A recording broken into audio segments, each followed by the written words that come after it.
Ahí va. Bien, gracias.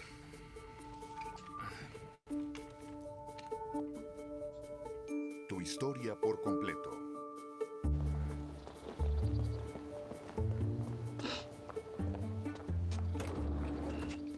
Al aeropuerto, ¿sí?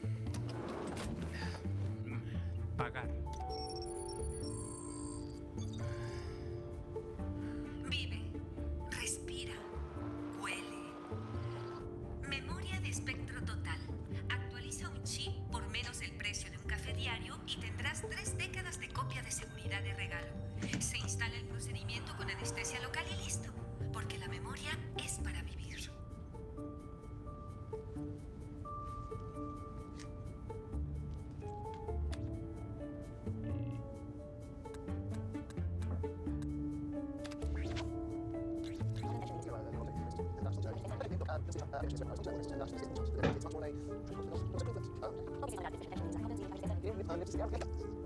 Bien, qué bien, Liam. Esto es estupendo.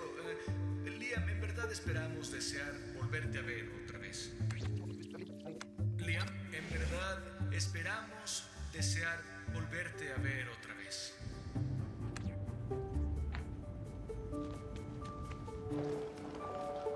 Pasajeros con destino a Madrid, favor de abordar por la sala 4. Pasajeros con destino a Madrid, perdón. favor de abordar por la sala 4.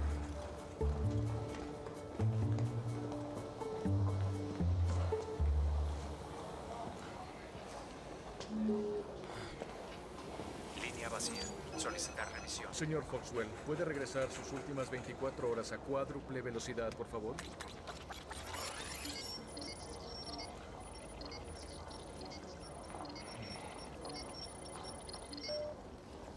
Bien. ¿Y la última semana 64 veces?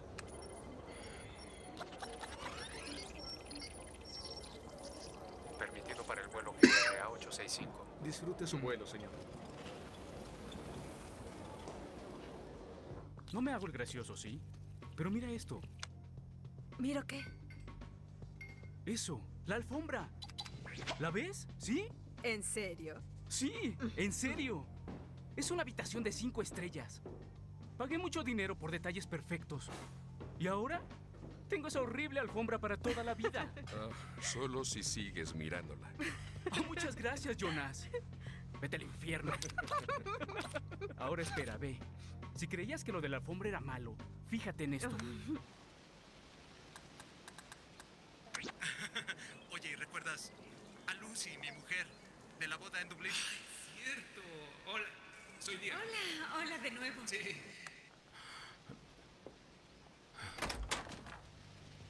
Hola. Lucy, soy Liam. Nos conocimos en Dublín. Liam. Sí. Ah, genial. Liam, sí. Pasa. Gracias. Ay, es grandioso verte de nuevo. Sí, igualmente. Gracias. ¿Dónde te esconde Finn? Ah, ya sabes, en casa. No sabíamos. Ella no sabía si ibas a llegar. Fue más rápido de lo que creía, así que... Perdón, hola. ¿Qué quieres tomar? ¿Una cerveza? Sí, claro. Sí. Gracias. Todo el mundo está allá. Yo voy en un minuto, ¿sí? Sí, gracias.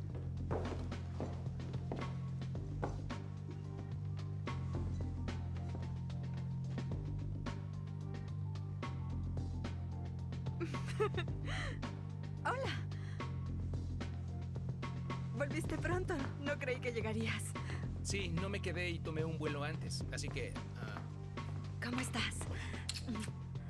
¿Y qué tal la evaluación? me dijeron que harán una revisión la próxima semana, así que... Oh, ¿pero bien? Pues... ¿Luego? Luego. Bueno. Ahí está. Bueno, la historia la podemos dejar, es un capítulo de Black Mirror, de la serie Black Mirror.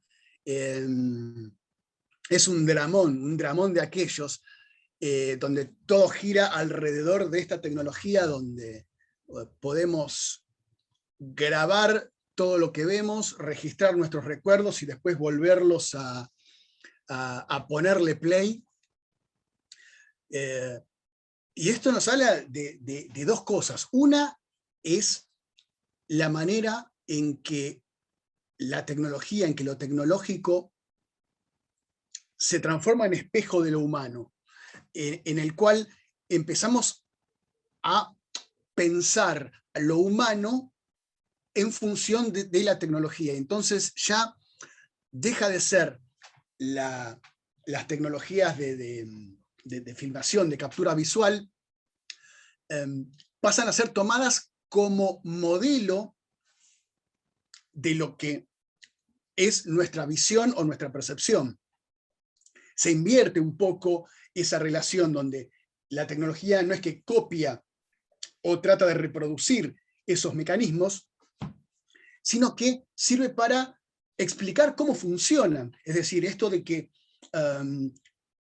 lo que vemos puede ser grabado de la misma manera que funciona una cámara, que el ojo funciona de la misma manera que una cámara, sin tener en cuenta cuestiones de la percepción, de qué es lo que pasa con la percepción cuando no estamos atentos. Esta idea de que vemos la realidad tal cual es, y de que nuestra subjetividad es solamente un obstáculo para ver la realidad tal cual es, o sea que solo nos pone de por medio sesgos cognitivos, es una idea muy asociada, que está muy en el corazón del comienzo, de los comienzos del desarrollo de la ciencia, donde se suponía que la actividad científica consistía en una mirada desinteresada del mundo, ayudada por las matemáticas, digamos, por la matemática y por la lógica, que esto ayudaba a limpiar nuestra cognición, nuestra percepción del mundo, de nuestros sesgos emocionales, de nuestros sesgos perceptivos, y que a partir de esto, a partir de la mirada científica, se construye una imagen del mundo tal como es. Entonces, tenemos acá dos cosas. Una, la tecnología que se vuelve, que deja de ser una actividad de producción de instrumentos para pasar a ser una forma de explicación de cómo funcionamos,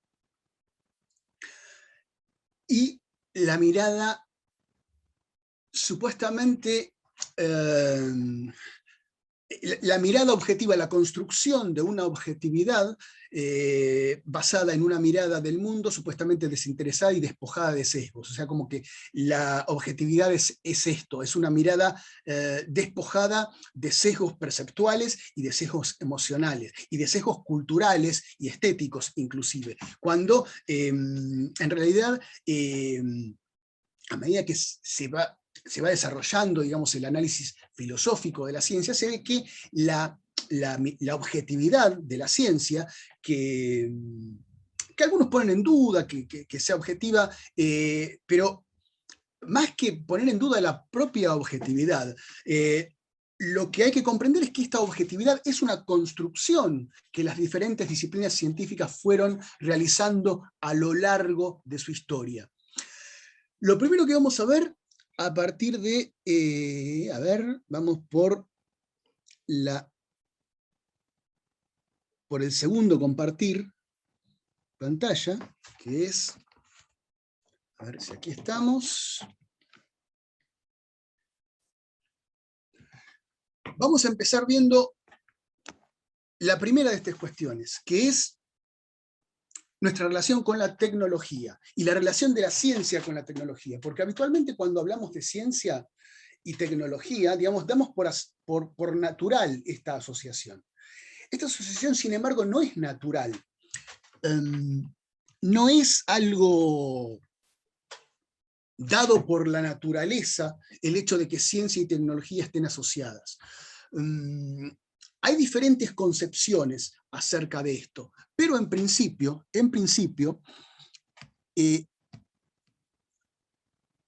la tecnología puede ser interpretada como algo totalmente diferente de la actividad científica. A ver.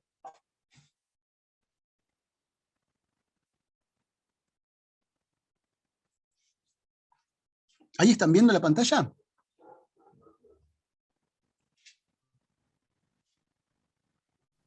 Bien. Sí, ahí se ve. Perfecto. Vamos a poner en modalidad de compartir diapositivas. Así estamos acá.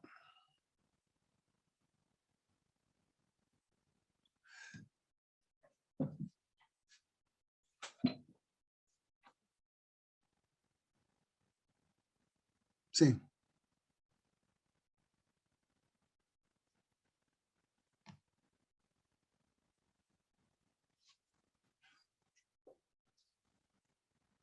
Muy bien. Gracias. Bueno. ¿Qué entendemos por tecnología? Tecnología. La primera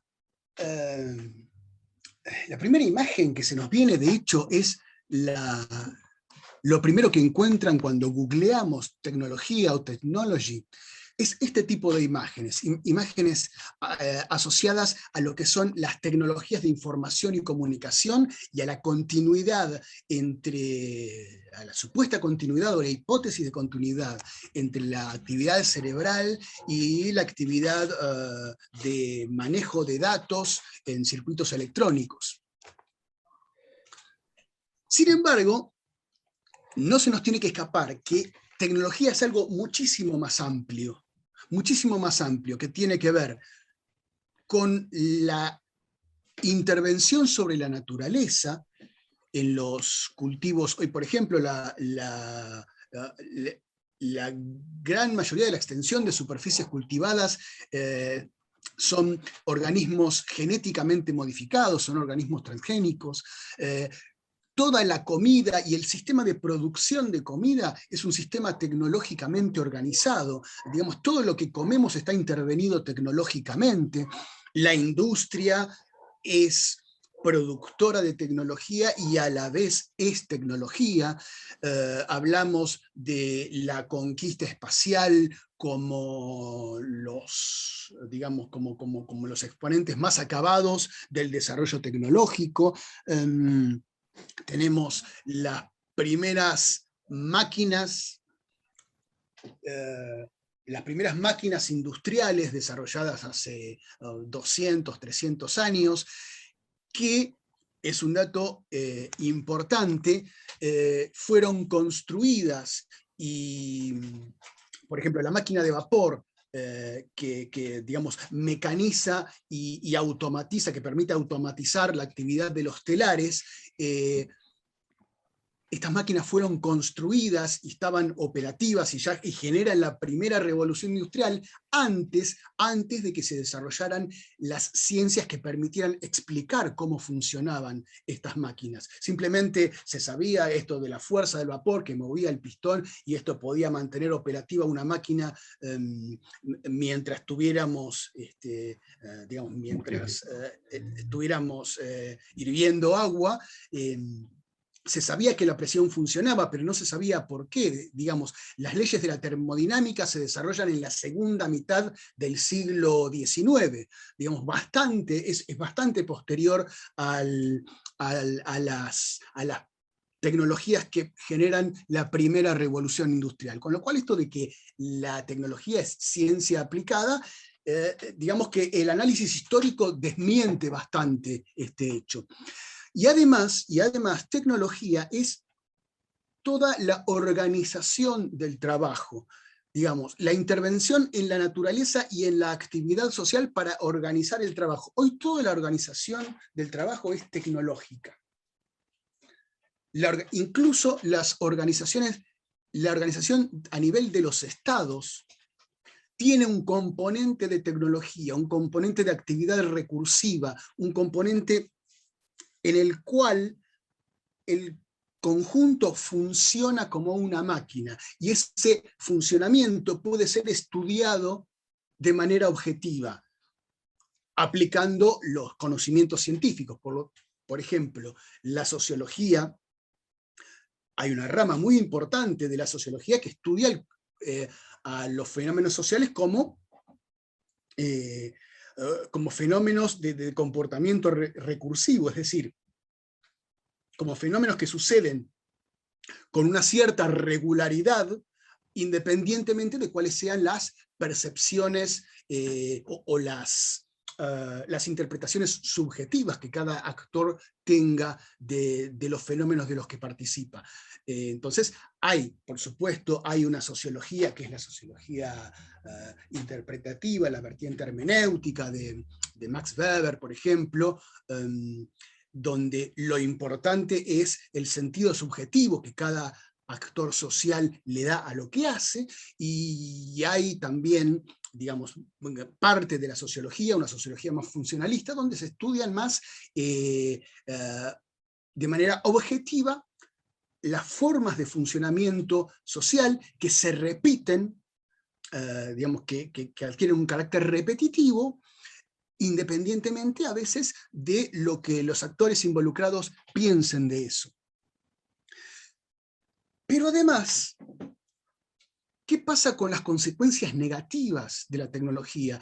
La cuestión del cambio climático, que hoy es insoslayable, la cuestión de la polución ambiental, la cuestión de los efectos negativos del uso de las tecnologías de la comunicación, digamos, el tema de la pérdida de la privacidad, el tema de que, como mostramos acá, un chico cuando está jugando en la tablet en un juego que está online, ya no es como antiguamente los chicos jugábamos con juguetes construyendo nuestro mundo de juego infantil, sino que ese juego en la tablet, ese juego online, lo hace participar objetivamente de un mundo real, digamos, mundo virtual que es real, lo hace participar de un mundo virtual independientemente de su mundo de juego. O sea, el ámbito de juego no es su mundo de juego.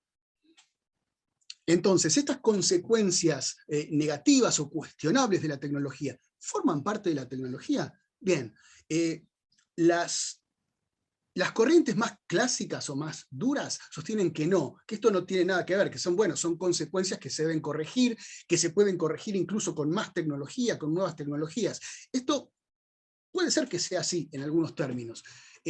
La cuestión es que los estudios de la tecnología desarrollados básicamente a partir de los años 80, 90, mayormente tienen en cuenta que estos efectos negativos deben ser estudiados como parte de la tecnología. Como parte de la tecnología misma, es decir, parte del funcionamiento son las consecuencias negativas que cada uno de estos desarrollos genera a nivel de la sociedad. Esto es lo que les contaba, cuando uno googlea technology, aparecen como primera opción todo este tipo de esquemas, de dibujos que responden claramente a una estética y a una dimensión significativa muy, muy específica, que tiene que ver con lo publicitario, tiene que ver con el lugar que este tipo de imágenes se han ganado en nuestra cultura. Y que, digamos, son lo primero que aparecen cuando pensamos en tecnología, pero todo lo demás también es tecnología. La tecnología, hay una frase de Evandro Agassi, que es también un filósofo de la tecnología, que es: la tecnología no modifica la naturaleza, sino que la reemplaza. Esto es muy interesante para pensarlo. La tecnología, al intervenir sobre la naturaleza, la reemplaza. Todo lo que tenemos alrededor, prácticamente, salvo vi a alguien que estaba en un espacio verde, ahí puede ser que no, pero los que estamos en un interior, seguramente todo lo que tenemos alrededor está intervenido tecnológicamente, está intervenido por la industria, está intervenido por una actividad planificada y convertido en artefacto. La tecnología supone una intencionalidad y un diseño, ¿sí? Hay una instancia de diseño, la tecnología nunca es neutral, siempre hay un diseño, siempre hay alguien que diseña esos artefactos con algún objetivo. Generalmente hay una visión de la tecnología, esto lo vi mucho en alguno de las definiciones que han dado en la primera actividad, de la tecnología como una actividad productora de instrumentos, productora de artefactos, para el beneficio de la humanidad, para el desarrollo humano. Y esto no es que no es así, sí es así. Lo que ocurre es que hoy por hoy es insoslayable que este desarrollo tecnológico siempre tiene consecuencias que no habían sido planificadas desde la instancia de diseño. Obviamente quienes diseñan, sobre todo si es una empresa que busca ganar plata con esos desarrollos, va a decir, no, a ver, las consecuencias no tienen nada que ver con lo que nosotros estamos diseñando. Hoy por hoy hay programas de responsabilidad social empresaria que de alguna manera incorporan esta cuestión de que el diseño de las tecnologías y el uso, digamos, esas instancias tienen responsabilidad sobre todas las consecuencias que el uso de una tecnología provoca. Pero aquí hay una tensión. Siempre en la actualidad van a ver que si leen artículos periodísticos sobre ciencia, tecnología, sobre tecnología sobre todo, van a encontrar, yo creo que van a encontrar mucho de esta tensión entre quienes sostienen, bueno, la tecnología tenemos que tener en cuenta sus aspectos beneficiosos, y quienes dicen, no, a ver, no podemos dejar afuera las consecuencias, las buenas y también las consecuencias potencialmente malas. Y aparte la ambivalencia de que un mismo desarrollo puede ser bueno para unos y malo para otros. La tecnología no es un sujeto que evoluciona o que tiene una intencionalidad propia trascendente, como el marketing de algunos empresarios actuales, digamos. El que estamos viendo es Elon Musk, que si no es la persona más rica del mundo, es la segunda o tercera, siempre están ahí con Jeff Bezos, Bill Gates, digamos, intercambiándose los lugares en el podio, pero hay un marketing alrededor de estas megacompañías de plantearse públicamente como el emblema de la tecnología, de que sus desarrollos son el punto más alto del desarrollo de la humanidad. Esto es muy fuerte, es una idea muy fuerte y con mucho predicamento. Yo lo veo mucho en las discusiones en redes sociales, veo gente que está muy identificada con esta idea, de que criticar desarrollos tecnológicos puntuales de alguna empresa es criticar el avance de la civilización. Y esto es una idea que a mí me parece muy peligrosa y frente a la cual hay que estar muy atentos. En uno de los artículos que está subidos al aula virtual, van a encontrar un artículo que es mío, donde donde se analiza esta cuestión de la alienación tecnológica como algo frente a lo cual es necesario estar atentos, a esta imagen de la tecnología como símbolo del avance de la civilización, por lo cual no se puede cuestionar. Y esto es una construcción social muy complicada. Esto tiene que ver con lo que venimos hablando, o sea, como que la evolución tecnológica es como la evolución humana, digamos, es algo que es natural y que no se puede detener. No, tal vez conviene pensar que el desarrollo tecnológico es algo que puede ser encauzado con diferentes direcciones, y que tal vez una dirección más acorde al desarrollo humano, a la distribución de los beneficios de la riqueza y del conocimiento, tal vez sería deseable y más acorde a una sociedad que se predica democrática. A ver si logro leer esto que dice acá, que es cómo han llegado las tecnologías de la información y la comunicación al transformarse en el paradigma de lo que es la tecnología, en el paradigma como absoluto de lo que es la tecnología. Vemos en la segunda mitad del siglo pasado lo que ocurre es un giro computacional en el cual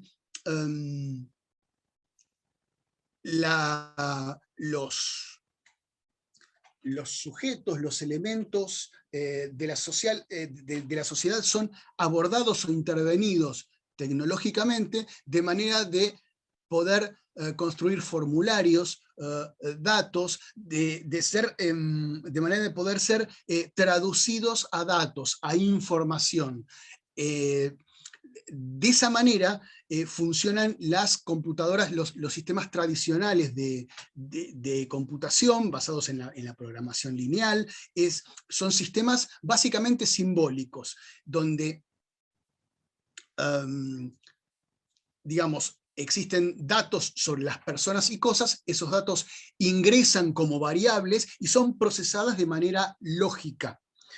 Lo que ocurre con el cambio de siglo es lo que se llama el giro informacional. El giro informacional es la traducción a información de todos los aspectos de la vida, a través básicamente de las interfaces, de la interfaz de las computadoras, de los celulares, de las tablets, de las interfaces de los equipos electrónicos y de lo que se llama Internet de las cosas, es decir, donde cada uno de los objetos que utilizamos, digamos, el lavarropas, la cafetera, van a poder transmitir información a Internet, y con eso existe un cúmulo de datos, de información sobre cada una de las actividades, inclusive sobre nuestras emociones, digamos.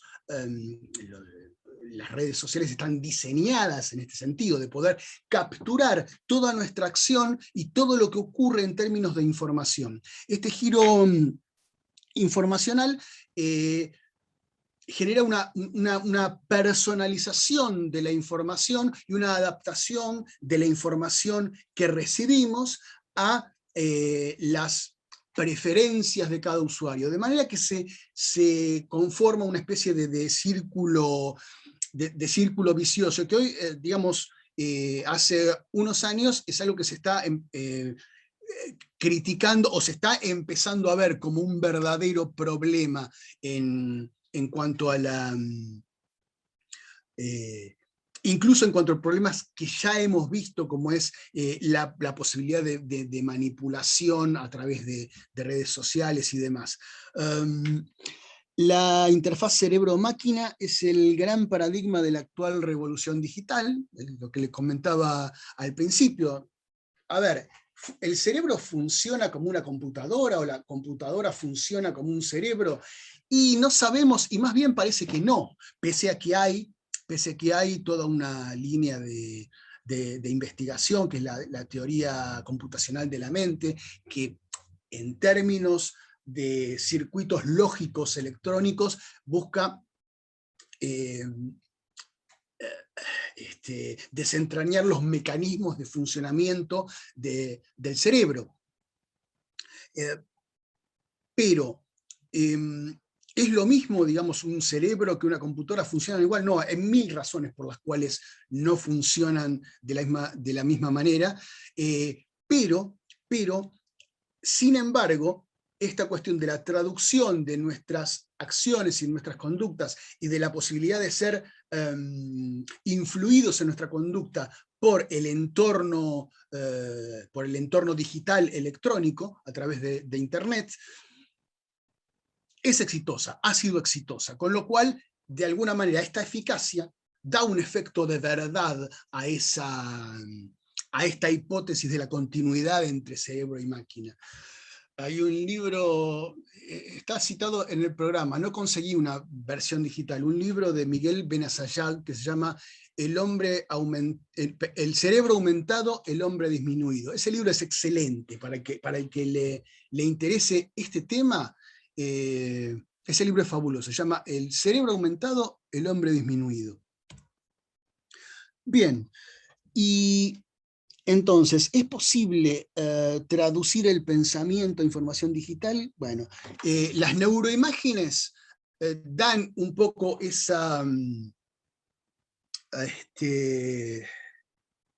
efecto de que cuando vemos este tipo de imágenes, donde ante son imágenes obviamente obtenidas en laboratorio, ¿no? Donde en se pone a los sujetos en experimentación a hacer una determinada actividad, y al ver qué zonas del cerebro se iluminan, es decir, en qué zonas del cerebro hay una actividad neuronal más intensa, daría la sensación de que se puede ver o leer el pensamiento, es decir, transformar ese pensamiento en información.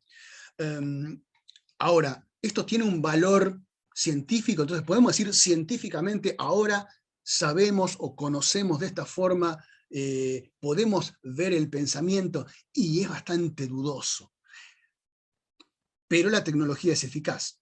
No es lo mismo entonces esta eficacia de la tecnología, que puede dar un efecto de verdad,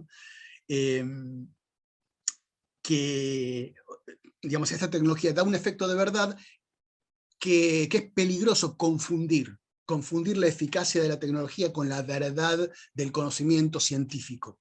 Sin embargo, esta falacia es frecuente. Lo van a ver en gran parte de la literatura o del periodismo sobre sobre estos temas.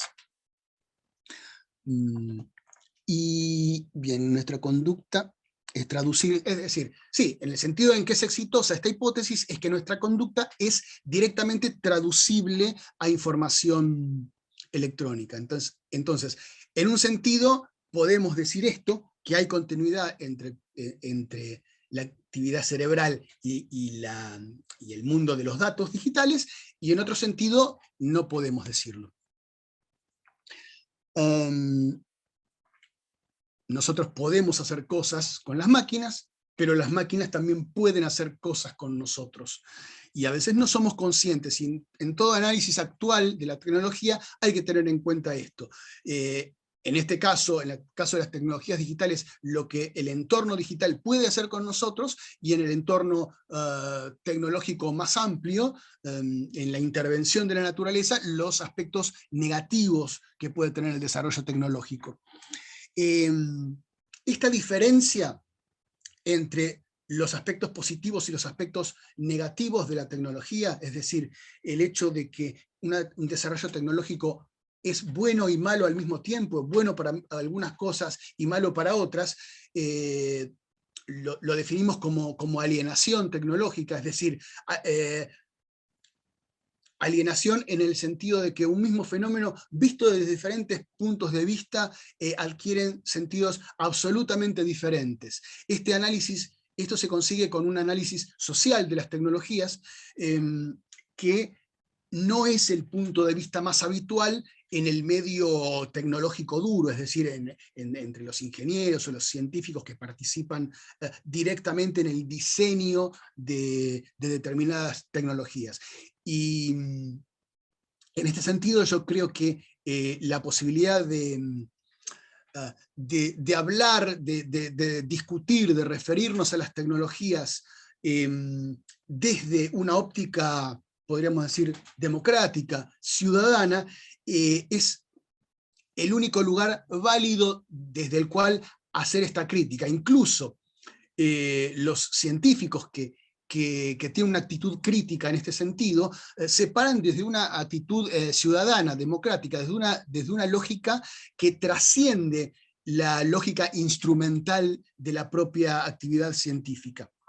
Entonces, así como la vida se organiza en niveles, es decir, el nivel de la molécula, el nivel del ADN, que es una molécula, de ahí a la célula, que es una estructura más grande, de la célula a los tejidos, que es una estructura mayor, de los tejidos a los órganos, o sea, digamos, en unidades de estructura creciente.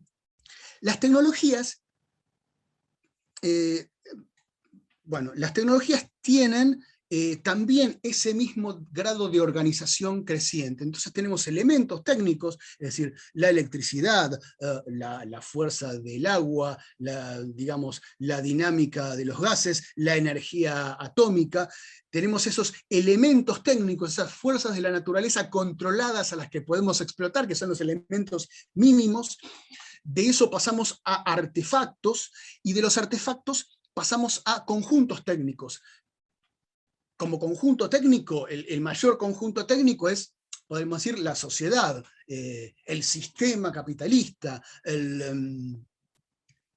la industria, una determinada industria, digamos, los conjuntos técnicos son los que pueden producir tecnología.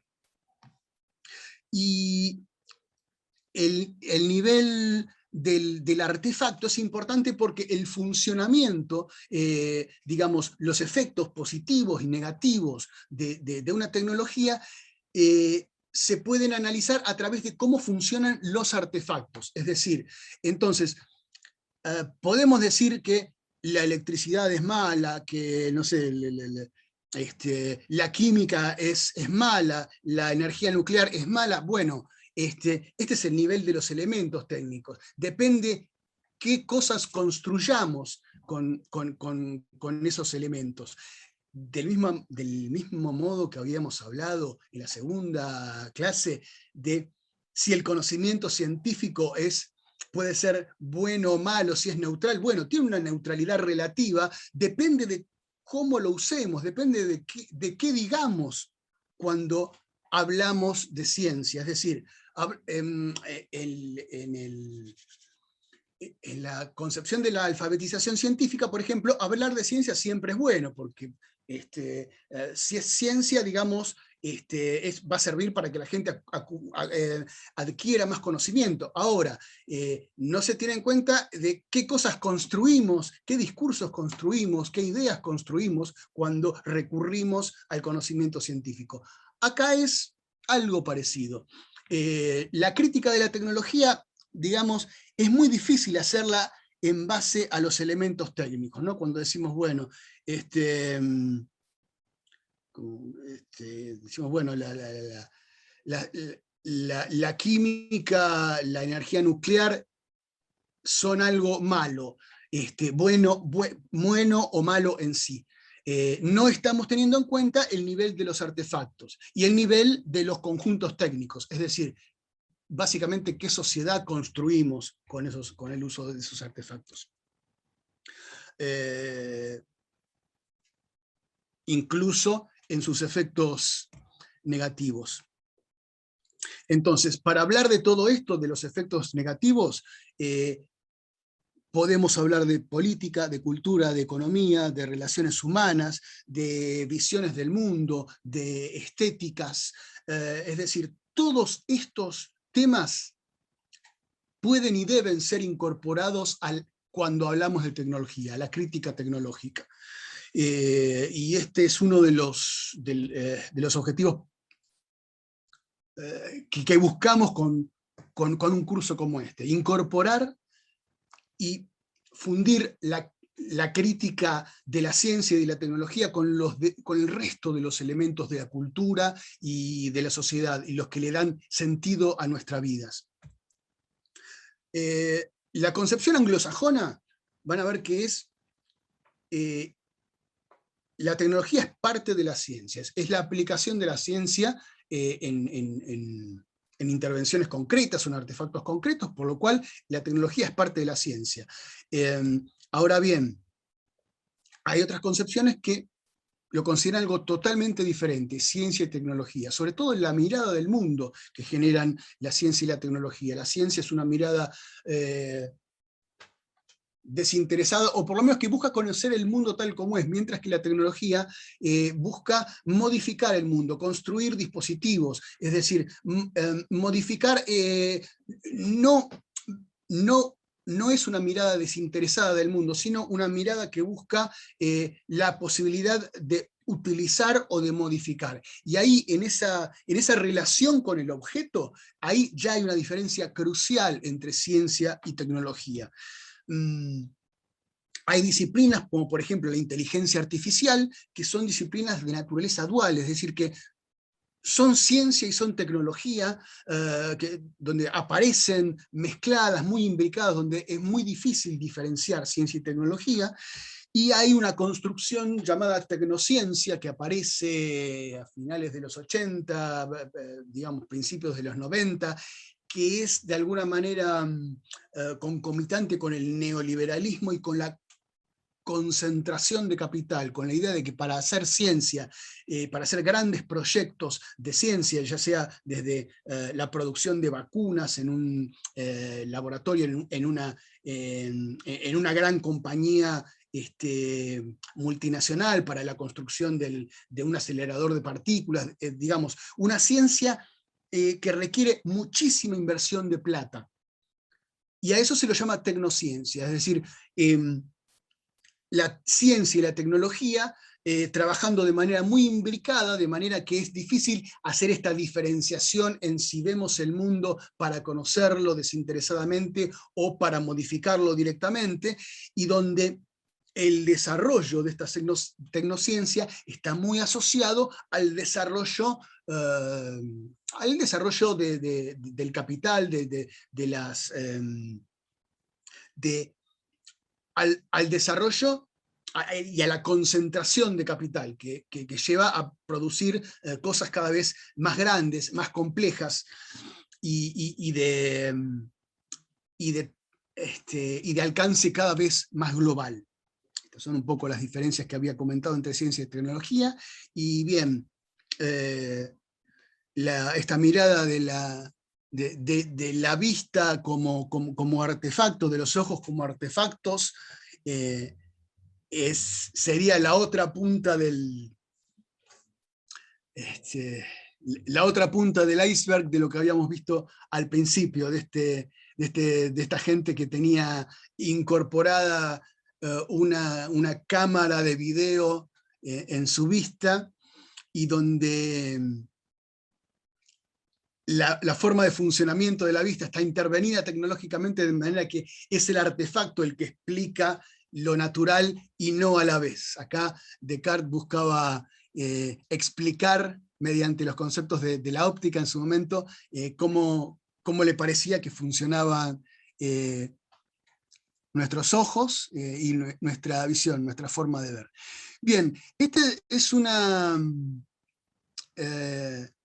visión de la tecnología que tal vez difiere un poquitito de lo que, básicamente de lo que vi en los primeros trabajos que han hecho, que varios han realizado de manera muy aplicada.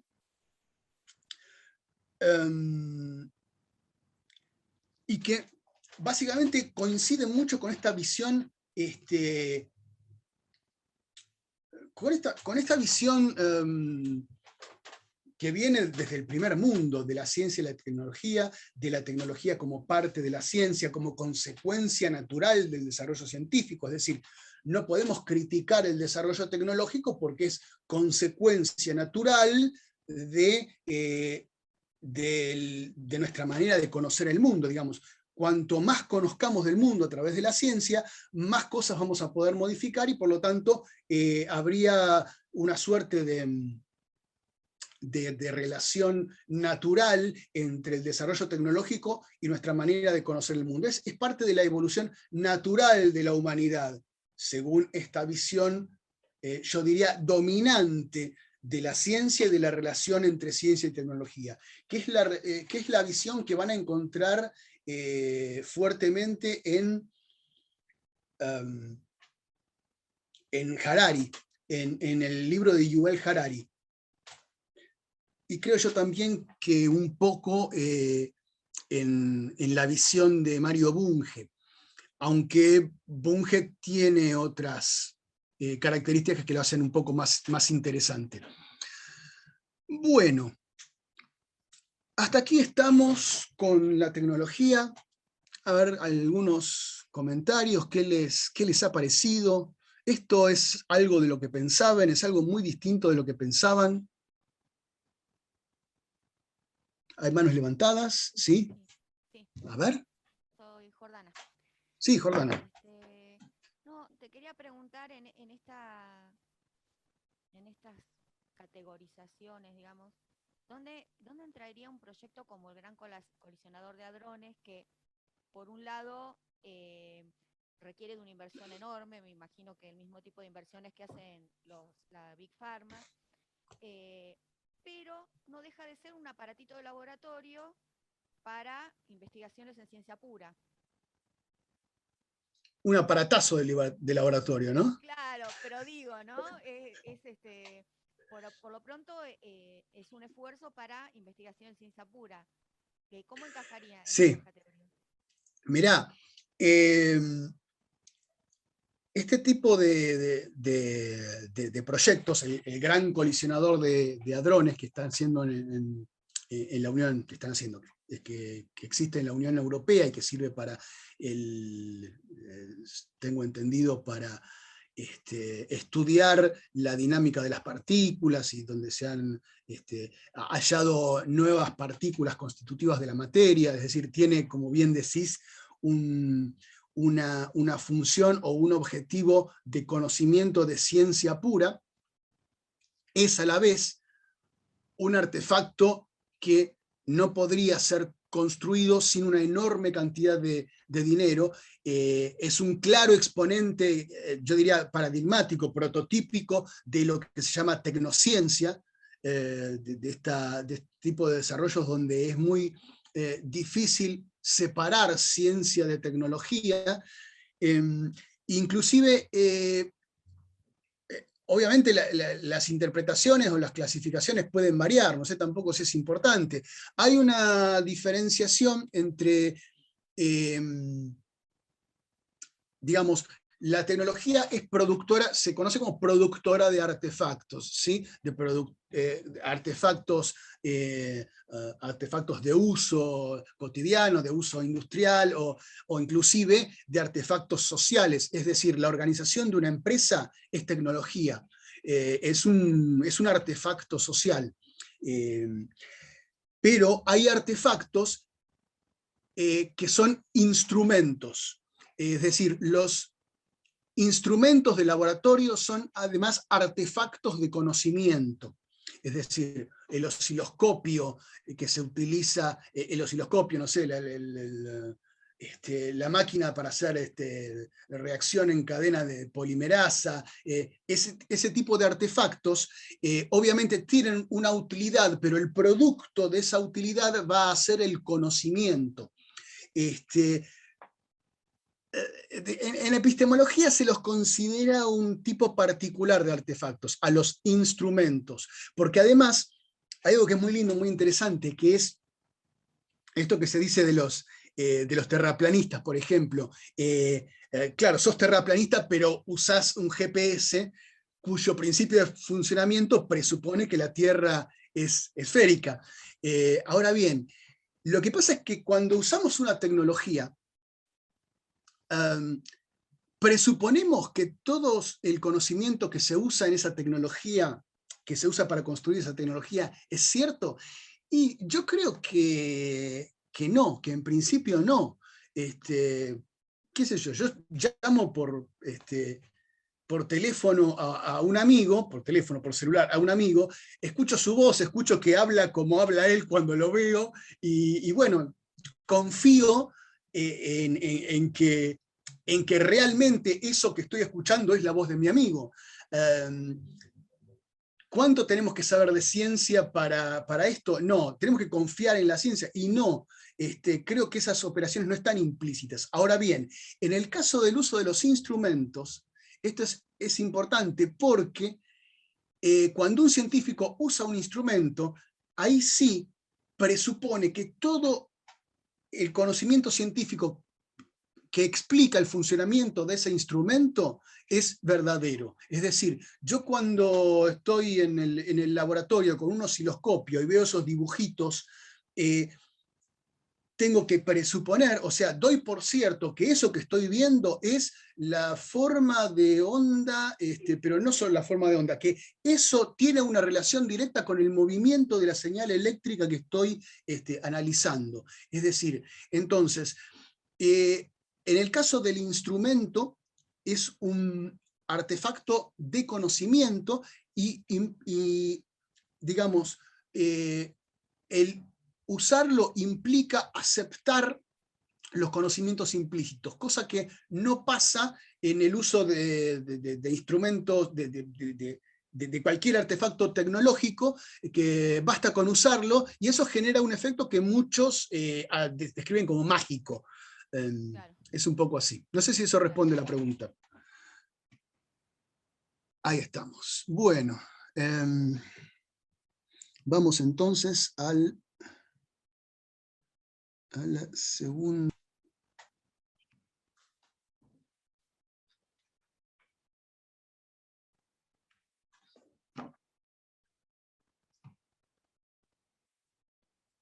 Acá. Pues.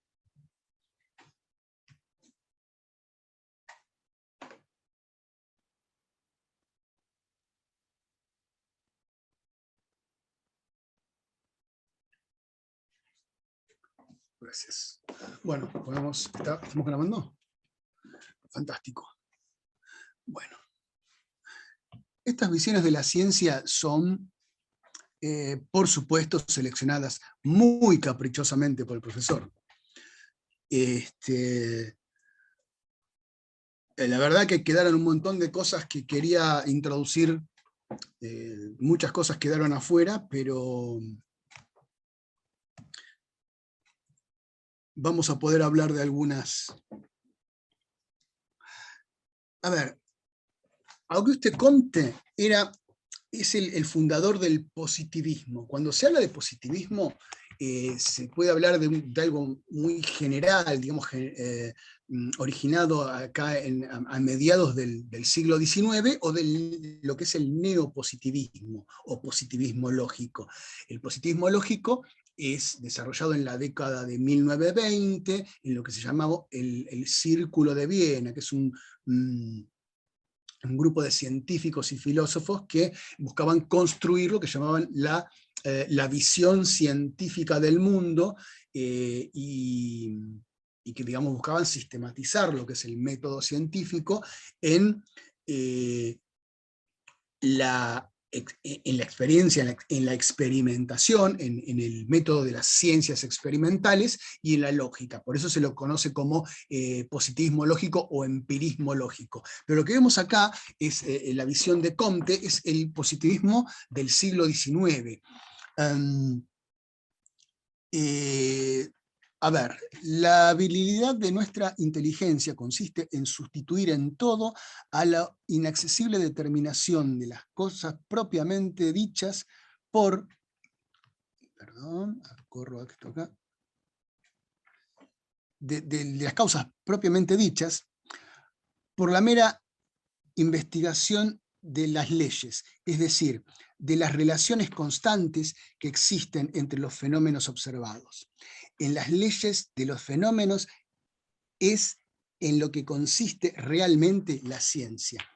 El verdadero espíritu positivo consiste sobre todo en ver para prever, en estudiar lo que es afán, dice acá, a fin de concluir de ello lo que será, según el dogma general de la individualidad, de la invariabilidad de las leyes naturales.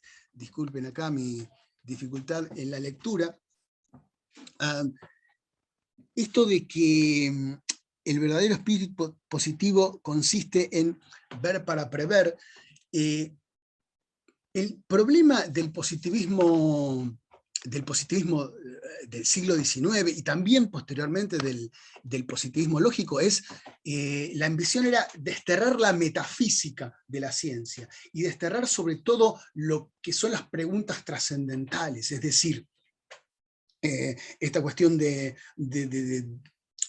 cuál es el origen de la vida, de para qué vivimos, no son cosas que puedan ser contestadas a través de la observación de regularidades. Por lo tanto, para el positivismo había que desechar este tipo de preguntas y ocuparse de aquellas preguntas que nos llevaran a obtener un conocimiento positivo, es decir, de cómo funcionan las cosas, es decir, las relaciones que existen entre los fenómenos, y a partir de ello poder prever cómo se van a comportar en realidad el resto de los fenómenos que observamos. Es decir, construir leyes generales y a partir de esas leyes generales poder predecir. Esta es una visión de la ciencia muy propia de finales del siglo XIX,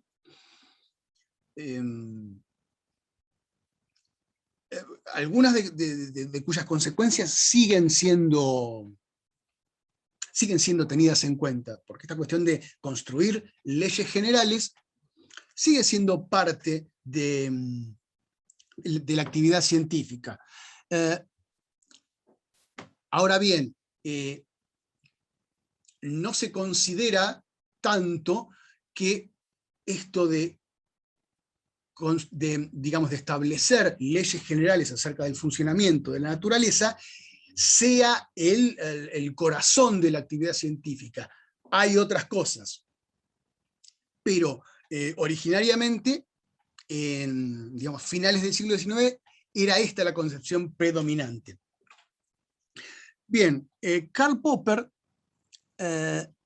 sostiene que, bueno, la tarea de la ciencia consiste en exponer teorías y ponerlas a prueba, construir teorías y ponerlas a prueba. Es muy interesante la idea de Popper, que es uno de los filósofos más importantes de la ciencia, uno de los filósofos de la ciencia más importantes, que desarrolla, digamos, en la primera mitad del siglo, entre la primera mitad y mediados del siglo XX, sus teorías.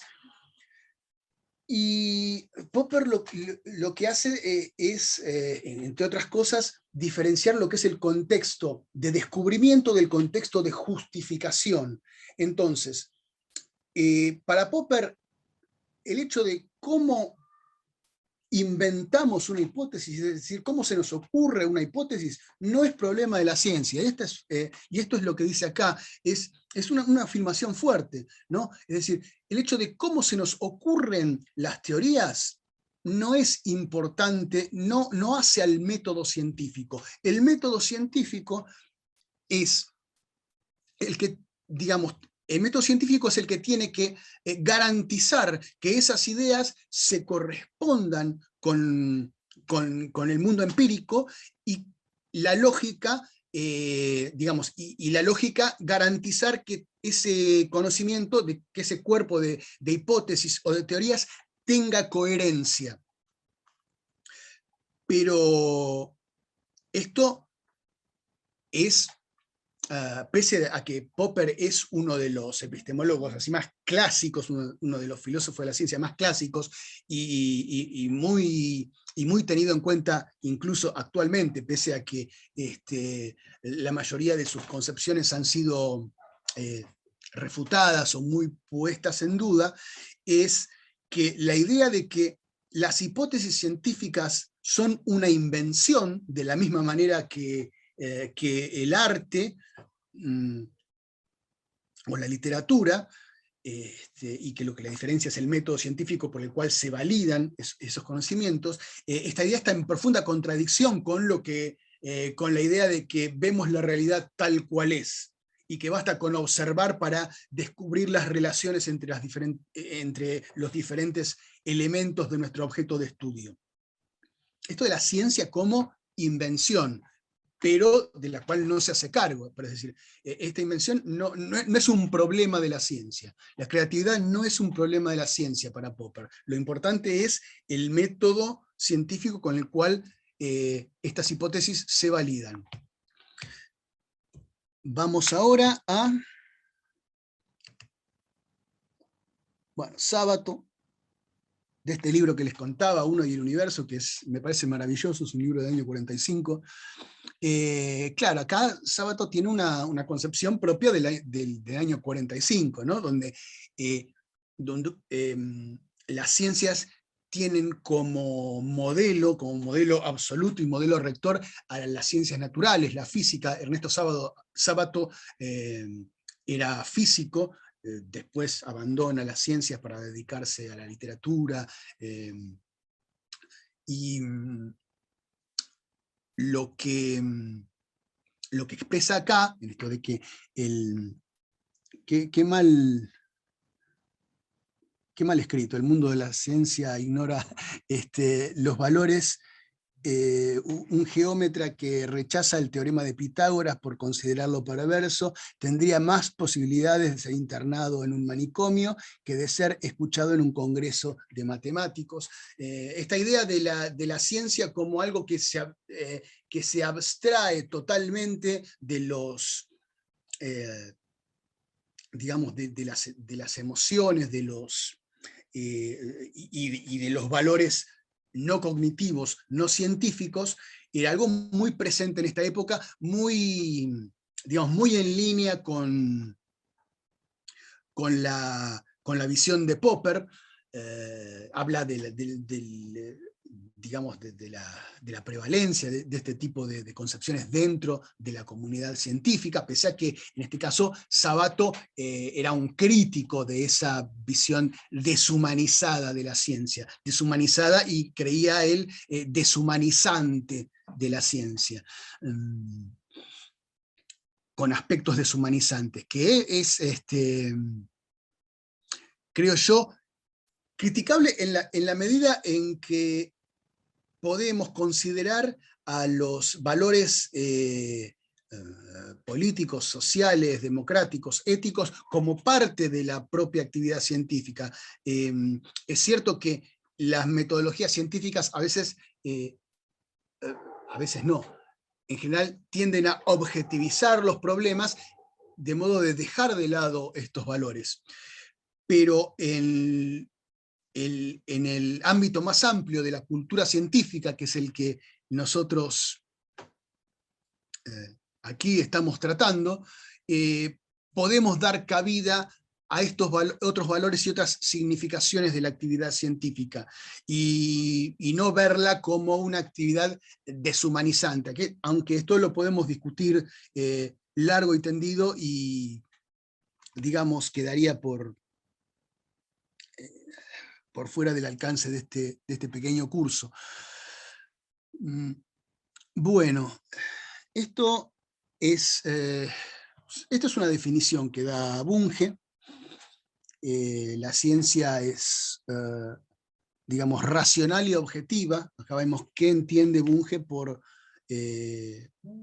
objetividad. Perdón, por conocimiento, por racionalidad, por conocimiento racional. El conocimiento es racional porque está constituido por conceptos, juicios y raciocinios, y no por sentimientos, imágenes, pautas de conducta, etc. Es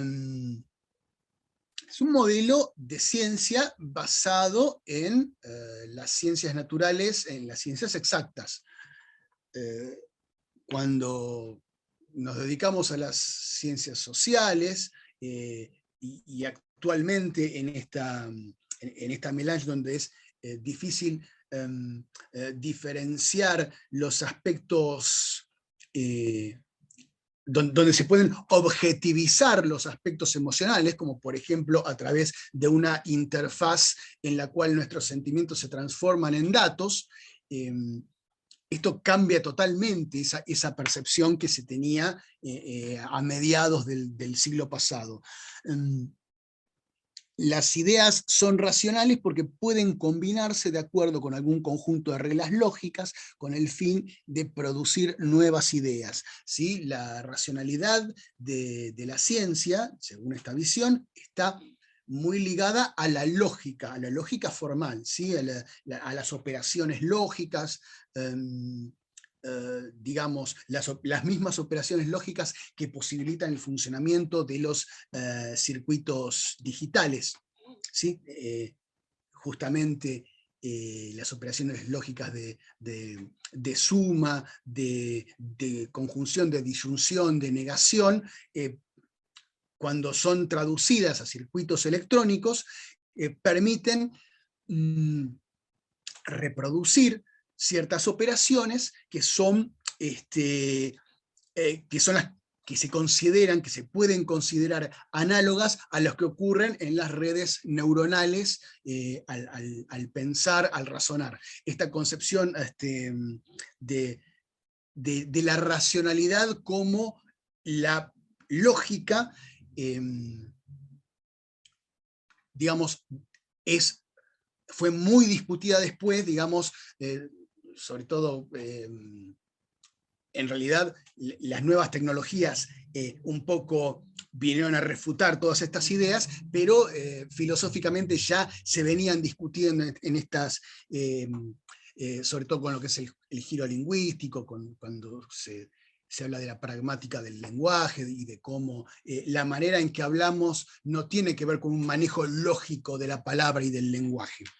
En el positivismo de principios del siglo XX estaba muy arraigada esta idea de que el lenguaje es el manejo lógico de conceptos y palabras, como hacen las máquinas. Pero la verdad es que cuando vemos la inmensa variedad y la inmensa diversidad en formas en que usamos el lenguaje, vemos que es imposible reducir a eso el pensamiento, el lenguaje, la forma de hablar. El lenguaje no es una singularidad, sino que es una enorme complejidad de fenómenos, y usamos el lenguaje para diferentes cosas. Estas ideas, bien. La otra frase que vamos a ver también es de Bunge, y acá, bueno, antes habíamos definido racionalidad en relación con la lógica. Acá habla de conocimiento objetivo. ¿Por qué es objetivo el conocimiento, según Bunge? Es objetivo porque concuerda aproximadamente con su objeto, vale decir, busca alcanzar la verdad fáctica. ¿Sí? Esto del conocimiento como espejo de la realidad. Y es objetivo porque verifica la adaptación de las ideas, de los hechos, recurriendo a un comercio peculiar con los hechos, observación y experimento, intercambio que es controlable y hasta cierto punto reproducible. ¿Sí? La idea de ciencia como conocimiento especular respecto de los fenómenos que estudia, y acá dice un peculiar comercio con la realidad, es decir, digamos, una actividad dinámica de ida y vuelta entre el conocimiento y las teorías, entre el conocimiento, las teorías y la realidad a la que describen. Esta es una visión clásica de lo que es la ciencia, la objetividad, con su objetividad y su racionalidad, basada fundamentalmente en el modelo de las ciencias naturales o llamadas ciencias duras. Aquí, ya a comienzos de la década del 60, tenemos lo que se llama el giro historicista, es decir, donde para analizar o para ver la ciencia, ya deja de ser importante el cómo debe ser, que era lo que más importaba a los positivistas, a Popper, a Bunge, digamos, estos autores que acabo de nombrar, están más preocupados por cómo debe ser la ciencia, es decir, qué características debe tener la ciencia, el método científico, para no permitir ser permeado o cooptado por ideologías, por errores en el proceso de conocimiento, por nuestros sesgos. ¿Qué características debe tener el método científico para garantizar la racionalidad y objetividad del conocimiento? En cambio, a partir de los 60, y sobre todo a partir de Thomas Kuhn, que es el que impone el concepto de paradigmas, se pone el acento ya más en la actividad científica, en lo que hacen los científicos. A ver, entonces, es cierto, la ciencia debería ser así, de esta forma, de otra. A ver, pero cuando analizamos qué hacen los científicos en la realidad, ¿hacen esto que, por ejemplo, Popper o los positivistas dicen que hay que hacer o que debe hacer? Y lo que se ve es que no es tan así. Que la forma en que se fueron desarrollando las disciplinas científicas es bastante diferente a lo que Popper dice que debería ser la ciencia. Y esto genera toda en sí una revolución en las maneras de ver a la ciencia y un profundo cisma o enfrentamiento tal vez entre diversas visiones de la ciencia, que hacia la primera mitad del siglo XX no había mucho disenso en cuanto a cómo debía ser la ciencia.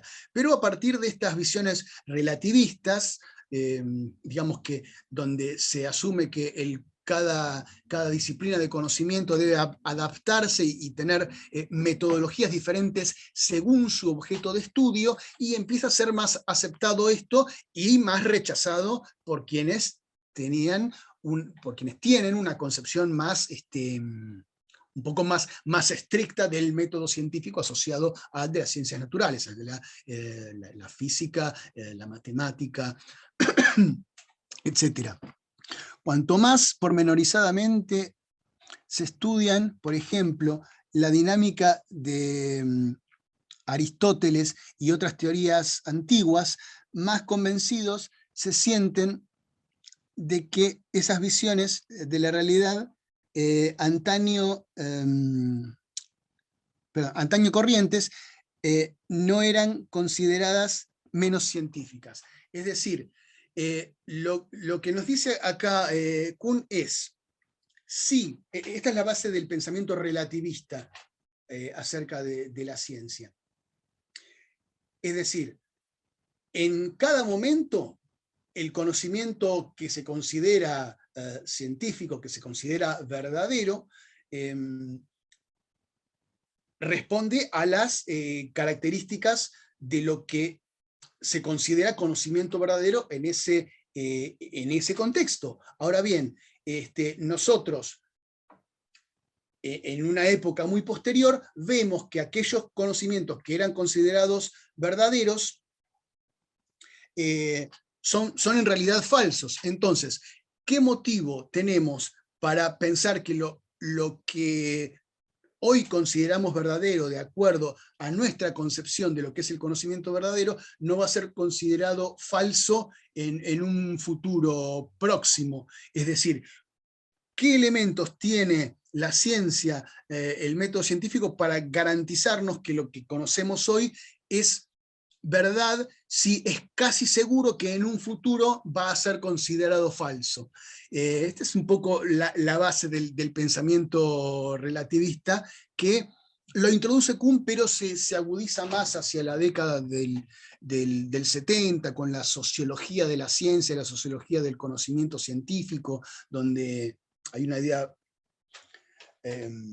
bastante interesante, que es que habitualmente en la historia de la ciencia se considera que los errores, es decir, las cosas que hoy que antes se consideraban verdaderas y ahora las consideramos falsas, eran errores inducidos por sesgos psicológicos, por ideologías, por creencias religiosas y demás. Ahora bien, ¿por qué considerar que el conocimiento que hoy consideramos verdadero no está influido también por esos sesgos sociales, estéticos, religiosos y políticos, por esas creencias? Tendríamos que analizar de manera simétrica el conocimiento actual, es decir, cuáles son los condicionantes y los sesgos que hacen al conocimiento que se considera verdadero, siendo que es solamente una mera cuestión contextual, que hoy se considere verdadero y mañana falso. Esta idea es muy resistida desde algunos sectores, desde algunas concepciones de la ciencia. Es decir, Mario Bunge, por ejemplo, era muy reacio a aceptar este tipo de visiones relativistas de la ciencia. ¿Qué tenemos acá? A ver si me permite leerlo. Oscar Varsavsky. Bueno, Varsavsky, como les contaba, es un científico argentino, que es casi un punk de la ciencia. En el libro Ciencia, Política y Cientificismo, que lo tienen subido al aula virtual en la parte de trabajo final, van a poder leer este librito. Es un libro chiquitito que tiene algunas expresiones así de este tipo, donde, por ejemplo, hace una profunda crítica a la ciencia de la sociedad de consumo, y acá dice claramente, la ciencia de la sociedad de consumo está usufructuando el prestigio de obra humana universal adquirido por la ciencia hacia finales del siglo XIX, principios del XX, es decir, que está aprovechándose de ese prestigio para revestir de ese prestigio otro tipo de desarrollos o de conocimientos que son únicamente funcionales a la sociedad de consumo. Es una visión muy crítica que tiene que ver un poco con la época en que fue, con la época que vivió Varsavsky, digamos, una época de profunda ebullición social y de cambio de ideas, digamos, un ambiente revolucionario en todo sentido. Muchas de estas ideas probablemente estén desactualizadas, otras están sumamente actualizadas y tienen incluso más vigencia que en esa época, porque los problemas se han agudizado. Por ejemplo, la mercantilización de la ciencia, como daba un ejemplo Daniel hace un momento, no, digamos, se ha agudizado. Es un problema que digamos, que ha evolucionado de manera de profundizar esa mercantilización de la ciencia, de la que hablaba Varsavsky. Es fácil atacar. Bien, aquí Varsavsky introduce un concepto que a mí me parece muy importante más que nada para lo que es cultura científica, y es lo que hablábamos acerca de la idea de la alfabetización científica, esto de transmitir el conocimiento, transmitir conocimiento verdadero, y eso ya de por sí tiene un valor positivo. Lo que dice Varsavsky es, hay otro aspecto del conocimiento que importa, que es su importancia, para qué se usa, para qué sirve, qué significados tiene. Es decir, no solamente importa si lo que se está diciendo es verdadero o falso, hay verdades que son tontas o triviales, es decir, qué sentido tiene difundir ciertos conocimientos o ciertas ideas solo porque sean verdaderas, cuando esas ideas pueden no tener a lo mejor importancia. Varsavsky era muy crítico de lo que llamaba cientificismo, de lo que él llamaba cientificismo, que es esta justificación de la actividad de ciencia por la ciencia misma. Él decía que en un país, digamos, los científicos tienen que trabajar por el cambio de la sociedad, etcétera, etcétera. Digamos, tenía esta visión, y era muy crítico incluso con la propia actividad de ciencia básica. Decía que digamos, hacer ciencia básica era replicar el modelo de los países centrales y plegarse al trabajo de los científicos de los países centrales para lograr prestigio, para lograr digamos, un ascenso o un progreso en la carrera, pero que eso tenía una significación social negativa. Bueno, todas estas ideas son de Varsavsky son muy discutibles, y digo, cuando digo que son muy discutibles, no digo que son falsas, digo que es lindo discutirlas, justamente. Y bueno, creo que eso era el final. Sí, el final es esta idea de Harari, que lo que tiene es que Harari es un entusiasta un poco de esta idea del matrimonio entre ciencia y capitalismo como condición para el desarrollo de la ciencia. Y esta idea de que la ciencia actual no se hubiera podido desarrollar sin el desarrollo del capitalismo, y sobre todo sin los proyectos de conquista militar y económica de Gran Bretaña sobre todo el resto del mundo. Es decir, la ciencia actual nace, según Harari, que es historiador, nace desde esta actividad de los científicos que formaban parte de las expediciones comerciales y militares hacia el Asia, África o América, digamos, en calidad de estudiosos y registradores de todo lo que veían. En todas estas expediciones iba un científico registrando la fauna, la flora, la actividad humana, digamos,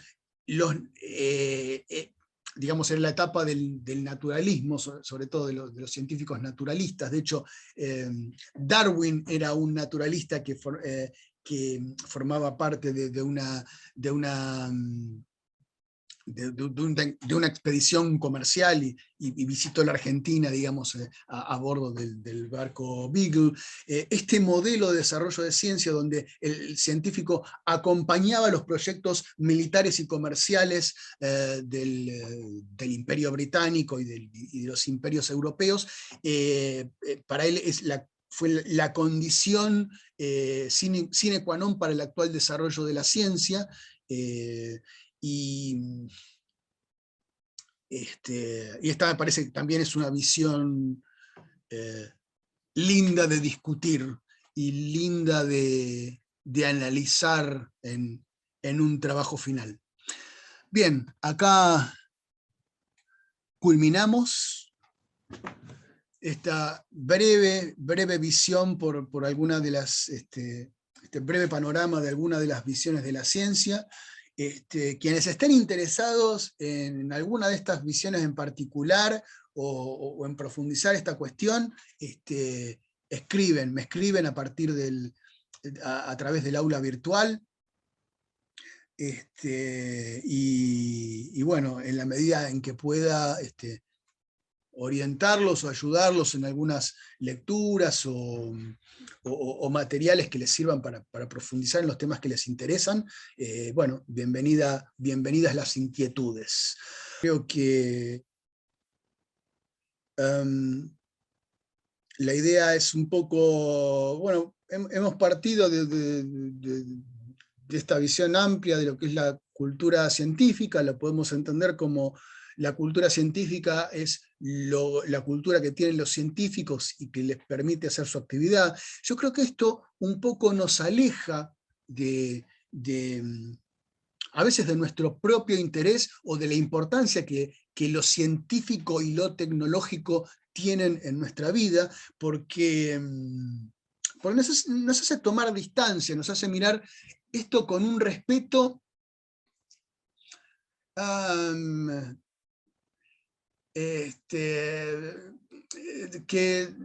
a ver, yo digo que si mirásemos a todo lo que nos gusta y nos interesa con ese respeto, la verdad que nunca lograríamos nada, nunca lograríamos hacer nada, nunca lograríamos llevar a cabo nada. Creo que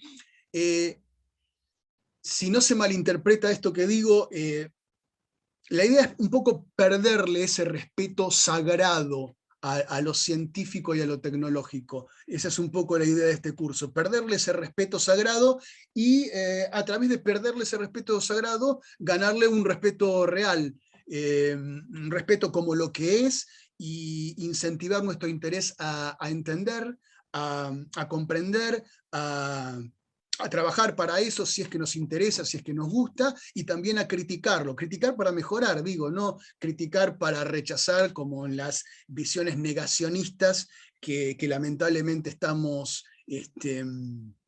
acostumbrados a presenciar ahora, que no son un fenómeno nuevo, pero que han adquirido muchísima preponderancia ahora, a partir de la pandemia y a partir del surgimiento de estos nuevos medios digitales, donde la diferencia entre hablar y publicar se ha acortado, y entonces ahora tenemos la posibilidad de publicar cualquier cosa que se nos ocurra, cosa que hace un tiempo no era posible.